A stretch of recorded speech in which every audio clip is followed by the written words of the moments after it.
some links that don't work from here. I might have to run it from my computer. We have a very short introduction. Oops, sorry.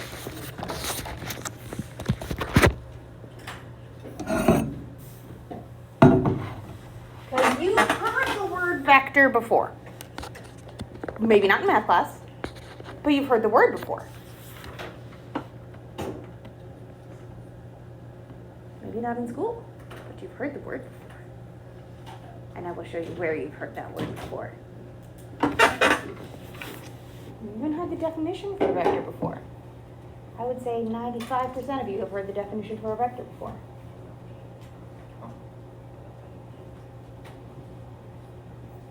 No, we're not playing any games. What games do you teach? Or what is it? For esports, Yeah. I am in charge of Smash Bros. And Fortnite. So there are 8 other games this year. I think Tommy wants to join or something. He's Nah. like talking about it. It's fun, man. We hang out and play video games after school until about 5:30 or 6. Okay. It's late. Games start at 5. Tell me that I can join. Late. But we're done for the year. Like, season's done. So you'd have to join next year. Tommy, you gotta join next time. It's gonna be awesome. We're building our own computers next year. Okay, you got plenty of time. We've got tons of time. See what he says.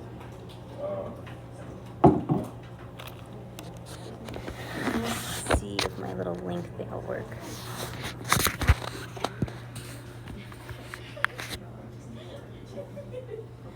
I don't know if it'll. No, it won't let me do that. What's that? Okay.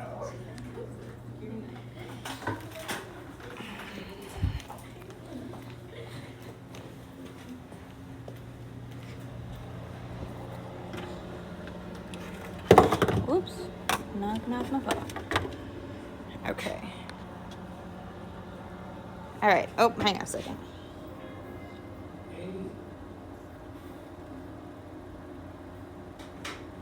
You have seen the definition of vectors before.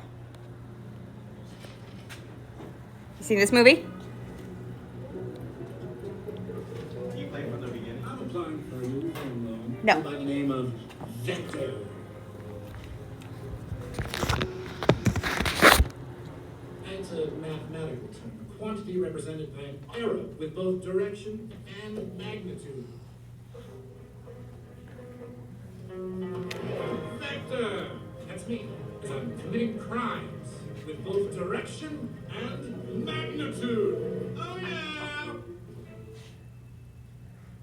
Check out my new weapon. Piranha gun! Oh yes! Fires live piranhas. Never seen one before? No, you haven't. I invented. You want a demonstration? Oh, ow! It's so difficult sometimes to get piranha back inside. All right. So you've heard the word vector before. You've heard the word vector before. Get back to the screen here. Do the thing. Why is it not opening the thing? Now my screen's being a grumpus. Love that. Yeah, I know it's running. Can you actually do your job, please? Thank you. Oh my gosh. There it is. Okay. So a vector is a quantity that has both a magnitude and a direction. We heard that recently. So there's 2 things up here, 2 words we talked about here, scalars and vectors.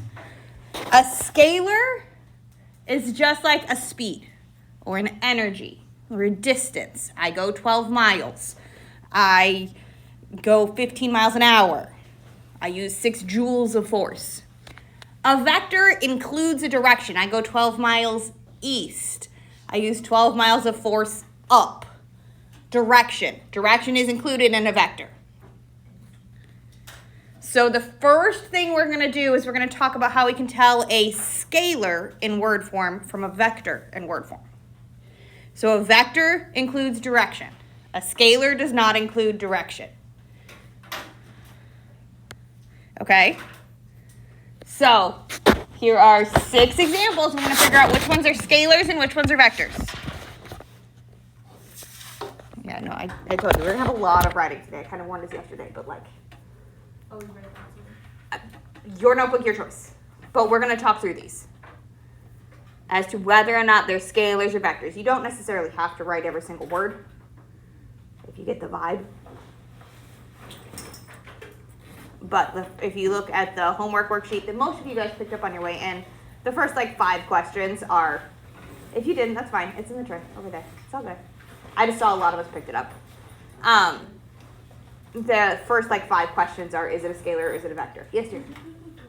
Yes, I'm going back.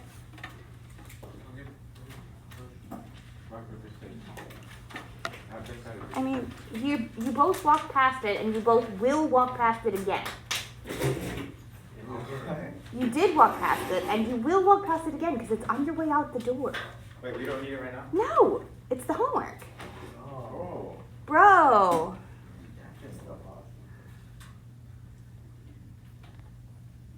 But the first like 5 questions are structured very similar to this, where we're going to say, is it a scalar or is it a vector?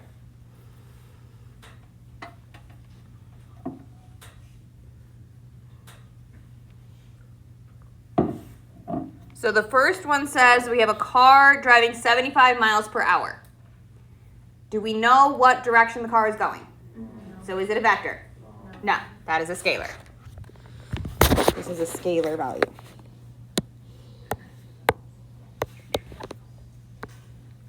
Ooh, that's a chunky pen. Try that again. So this is a scalar. If you walk 4 miles an hour towards the store, that's directional. So this one is a vector.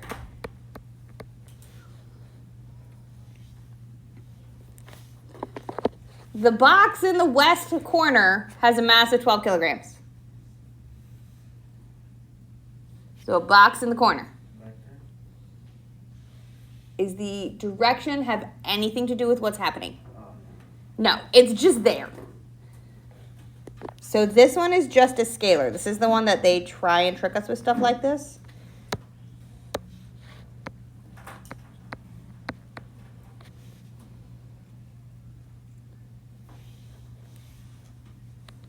So that 12 kilogram box in the west-hand corner, I push with a force of 10 newtons. So now I'm pushing that box.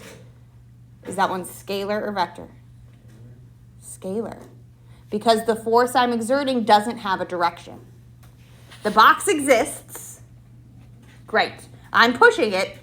Great. We don't have any information about the push. So this one is also scalar. So compare that to the next one. I'm pushing that 12 kilogram box in the corner with a force of 10 newtons, and now I'm going east. Now it's a vector.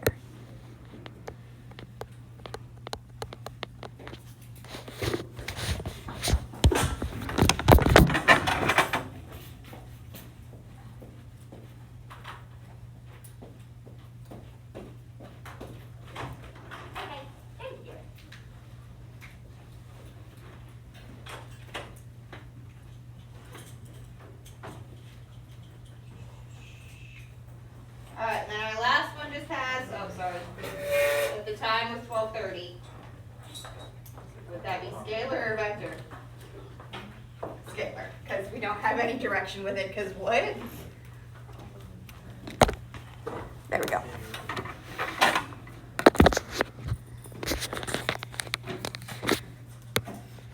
Alright, so that one is also scalar. Okay, so we heard in the video clip that a vector is typically shown as an arrow with direction and magnitude. So if we look at a vector on a picture graphically, it looks like a ray. Like it just straight up looks like a ray. These are vectors. So graphically, vectors look like a ray. They have a direction and a magnitude. Magnitude is going to be the length of that ray. Oh, we gotta write that down. Yeah, I told y'all today was going to be a heavy writing day. I say, and I'm not putting you through anything I did not also make myself do. Just saying. I also wrote it on there. We are here. We'll probably get through this much today. We usually get through 2 pages in my book. Okay, so vectors, we're not going to do a ton with graphing vectors because typically the location of a vector doesn't really matter. We always kind of take a vector wherever it is and centralize it. We put it onto the origin. So vectors that have the same direction, the same angle, and the same magnitude, that same length, are equivalent. And so we tend to take our initial point and put it on the origin. That is called the standard position of a vector. We like them to look like this purple one here. We like them to be in that middle. That is where they're supposed to be. And in fact, the first set of calculations we're going to do involving vectors is to take a vector that is somewhere else and put it on the origin. We're going to maintain the angle and we're going to maintain the magnitude. And I promise I will show you how to do that. So the initial point will always be the piece that goes on our origin. And the terminal point is the end that has an arrow. We will never put the arrow on the origin. Even if we set it up, like if I took that purple one and put it down here, that is not the way to do it. Arrow always goes away from the origin. So they can point any direction. They can point like this, any way we want to.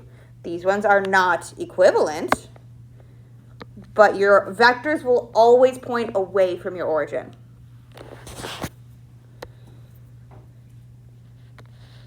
And the length of this is our magnitude.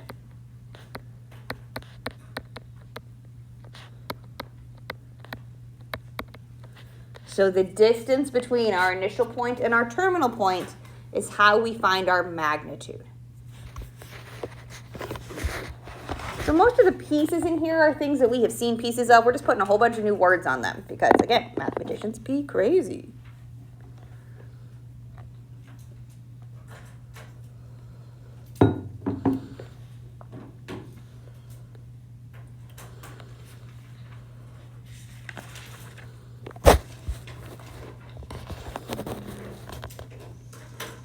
Okay.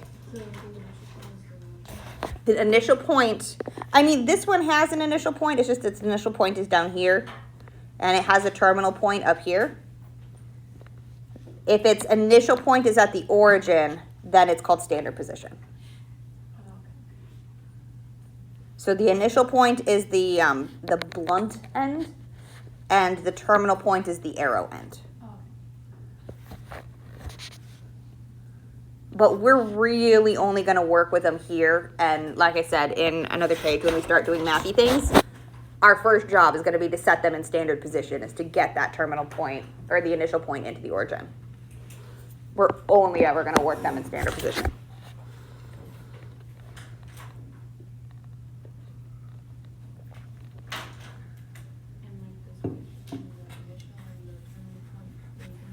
Correct. The distance between.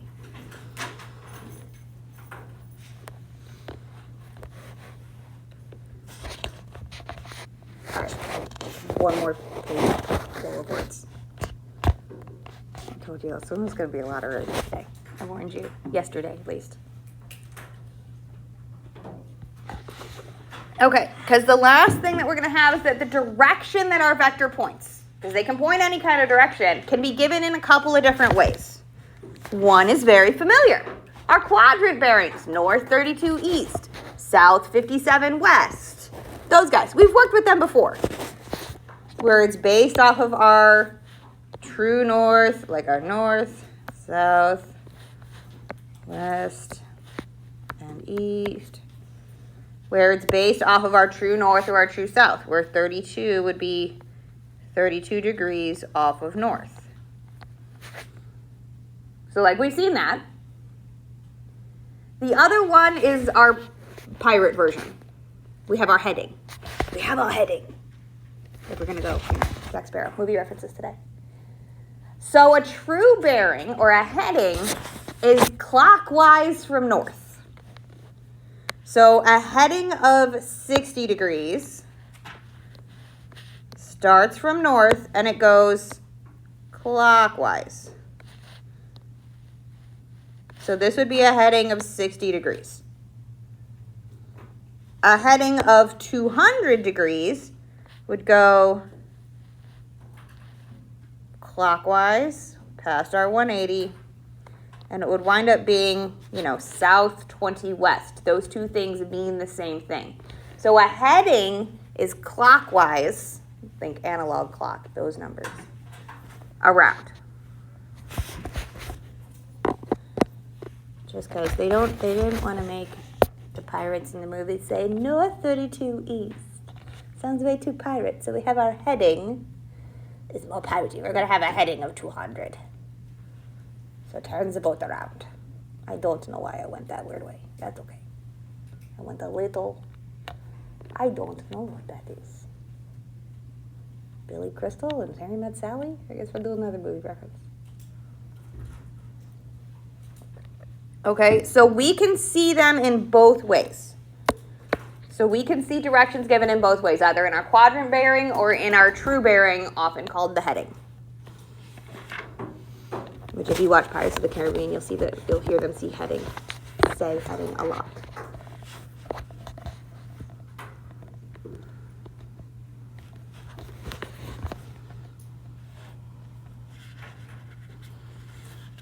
Okay, the next page we're finally going to do a mathing. We're going to be out of the writing, mostly. But we have to have a little bit of notation to be able to do the mapping stuff. So we're going to do our first mapping on the next page. Ready? Okay, holding. We are good on time. We have plenty of time.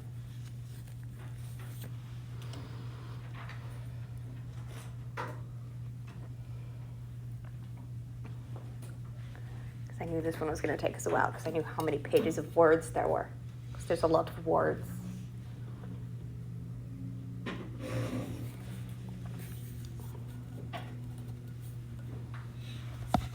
Somebody's going to give me a window. What's up, Danny? See, I got some classes and I got locked out. Your class is where? Like legit on focus on. What class are you supposed to be in right now? HVAC. That's like for 3. Okay. And they So want why are you over here now? They way over there. I can't. Go to the office. I don't want to go in that state. Nah. Scooch. This is DC Precal. Scooch booch. Well, I can learn something. Go. Alright. Nice try. No, like really. An attempt was made. An attempt was denied. No. It's Precal. Too bad. Scooch. Bye. I know.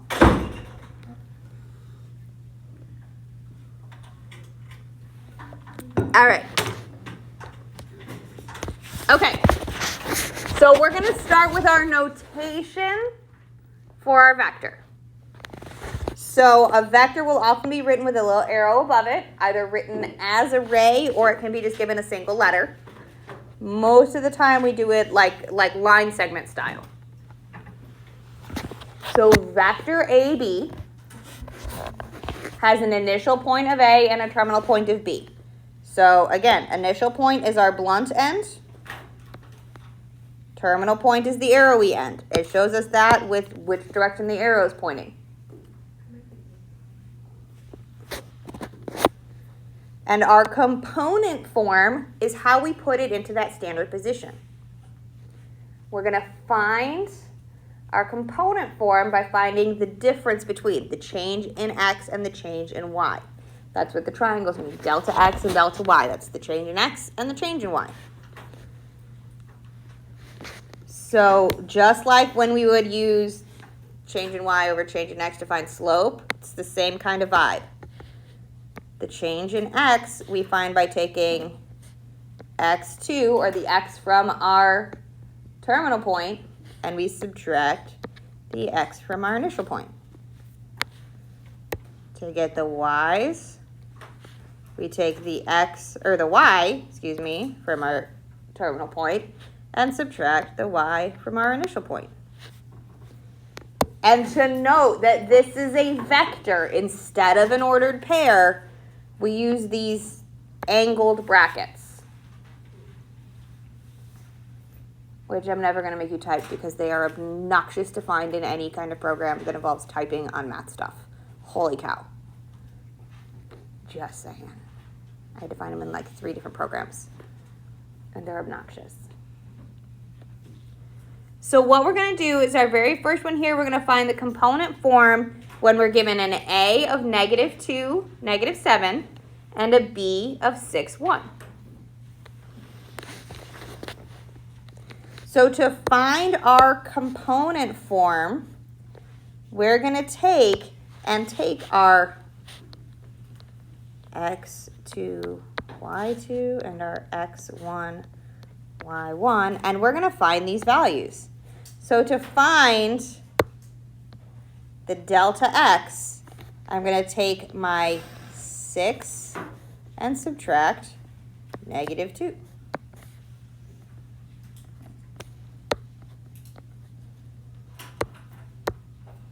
To find the y section of my vertex, or not vertex, vector, there we go.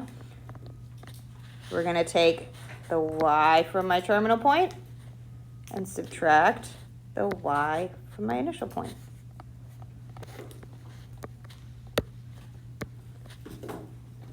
And we're going to simplify that.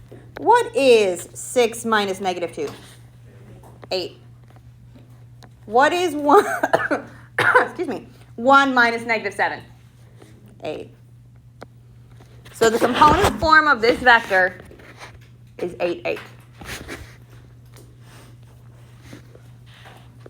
And what that looks like is if we were to look at these on a graph, we are not going to do tons of graphing, I promise. If I took -2, -7, and 6, 1, so that initial piece that they gave us, our AB, and I picked it up and moved it so that its initial point was on the origin. So we had it kind of here, and I moved that line up to my origin, it would be hitting right at 8, 8 would be where my terminal point is. That's what we're doing, is we're taking that initial point and finding our component form puts that origin as my terminal point.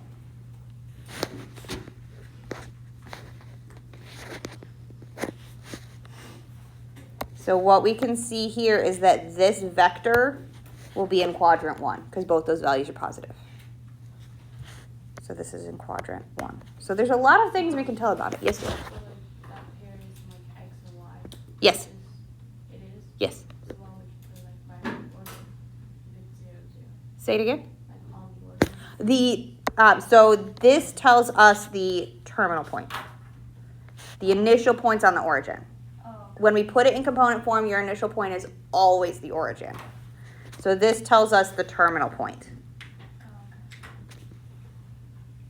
No, good question, good question.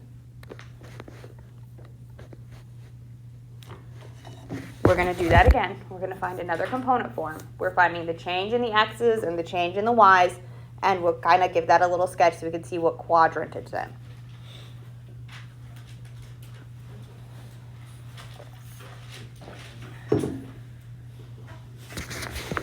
So same vibe. We're going to find our component form if we're given these 2 points. So my initial point A is 0, 8, and my terminal point B is -9, -3. So we're going to find the change in our x's and the change in our y's. So when we find the change in our x's, we're going to take our -9, that's our x from our terminal point, and subtract the x from our initial point, 0. to find the change in my y's, we're going to take our -3 and we are going to minus 8.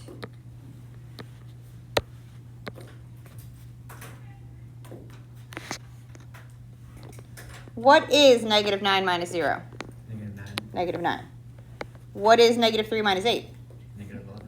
-11. So the component form is -9, -11.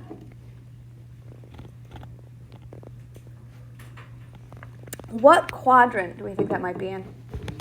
3, because they're both negative. So if we were to try and sketch this, we know our initial point's going to be on our origin because we put it in component form. That's what that tells us. And it's going to go down kind of this way. We're in quadrant 3. And this would end at the point -9, -11. Like I said, we are not going to do like proper graphing with vectors. Like, this is just so that we can get an image of it. So when we start thinking about the angles and things like that, we can kind of place what that is as opposed to me pulling it out of absolutely nowhere. Because we are going to talk about the angles that we make here, those headings, the north, south, east, west, those kind of guys. But questions on our component form. Because we're going to work with component form bunches and bunches and bunches.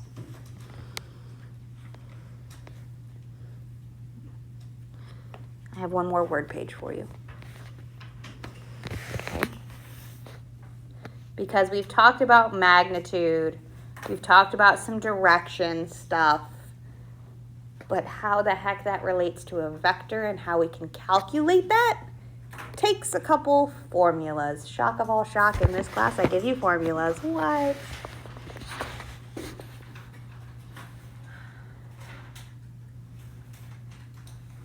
This is the last wordy page for today. Everything after this is like just I give you points so we find the things. So to find magnitude, the distance, it actually kind of uses our distance formula, right? It's very Pythagorean. This is the notation for magnitude. It looks like a double set of absolute values. So it's 2 lines, and this means magnitude. Occasionally, if you look online for like other resources, if you watch other videos, sometimes they'll just use 1 simply because programming the computer to do 2 is obnoxious. So make sure we read and be careful that it's not an absolute value, it's looking for magnitude. Traditionally, it's two like this, but computers are grumpy, and sometimes they only put 1 when they're supposed to put 2.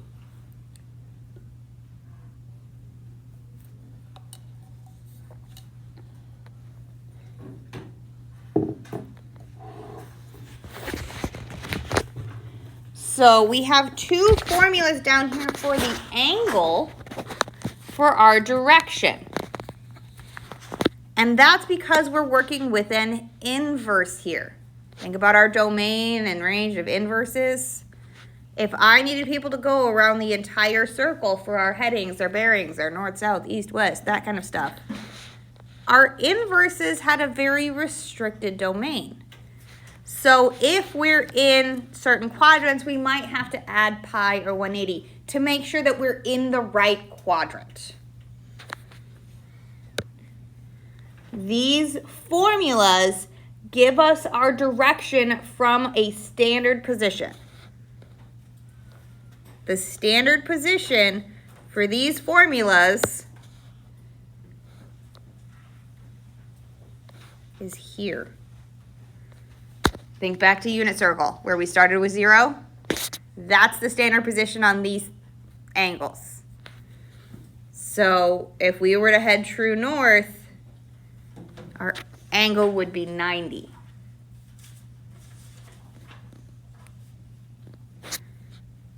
So this is our standard position.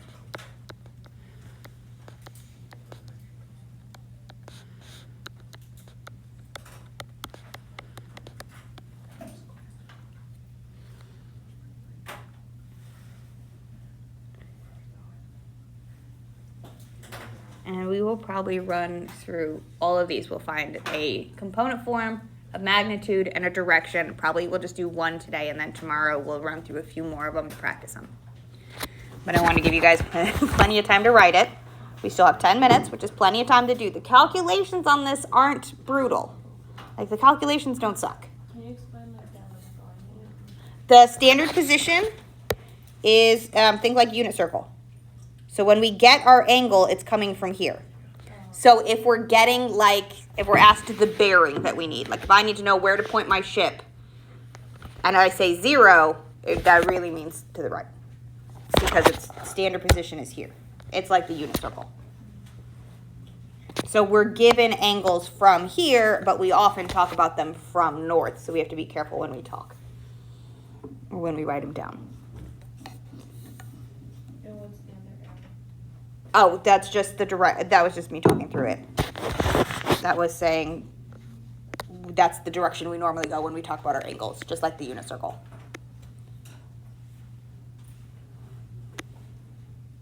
Okay, so we'll go run through them all, at least once. So we're gonna find the component form, find our magnitude and the angle of direction for this vector, AB, when we're given A of 2, 6 and B of 7, 11. So the first thing we need is our component form. So we've done that a couple of times already. That's when we take and we find the change in our x, bless you, and the change in our y. So our component form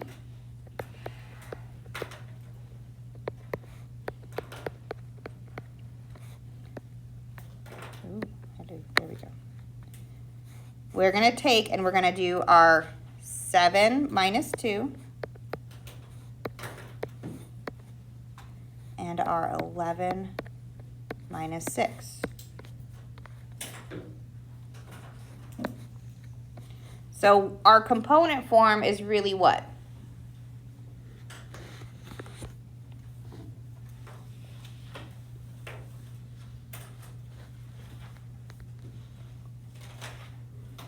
What did those simplify down to? 5. 5 and 5. To find our magnitude, we take our component form, and that gives us our x and our y to put in here. So we have to use our component form in order to find our magnitude. So our magnitude, we can do our double lines of AB. So our magnitude of AB is the square root of my x, my 5 squared, plus 5 squared. What's 5 squared? 25.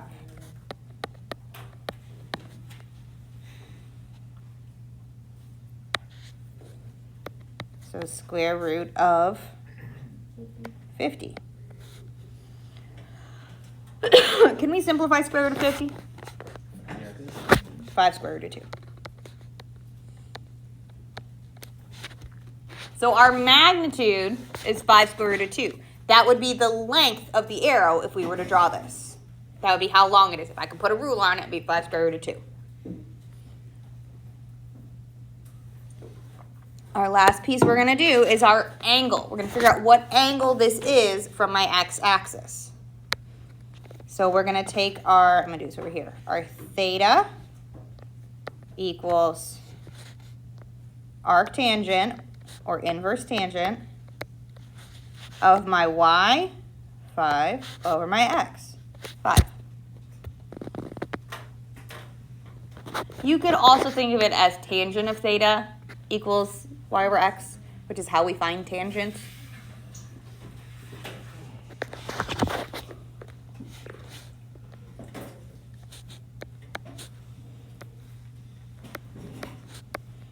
Arctangent of 1, 5 over 5. So what's our theta? Say it louder. 45.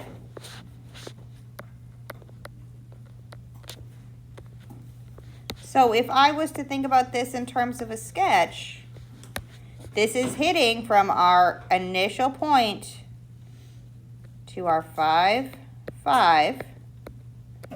That's our vector.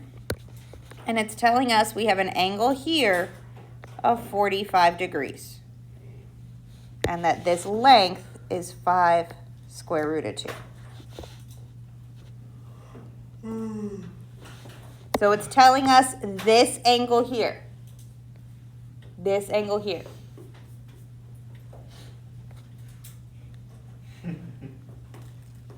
So we could put that as, our north. So this one happens to be 45 again, north 45 east. We can do all kinds of things with it. So we're going to be working with vectors for the next 4 days, including after spring break. We're then going to work with vectors more. Okay?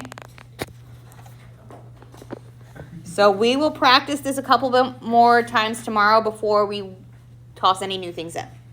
Okay? But I don't want us to try and squeeze a whole nother one in the next 5 minutes. Okay? Questions on what we have right here? Okay. So homework 8.3 is that worksheet you picked up. There's not book problems. So if you didn't pick up a worksheet, grab one on your way out. It's in the DC Precal bin above the turn-in bin. That is the homework for 8.3. I didn't like the way the book worded anything. They worded stuff weird.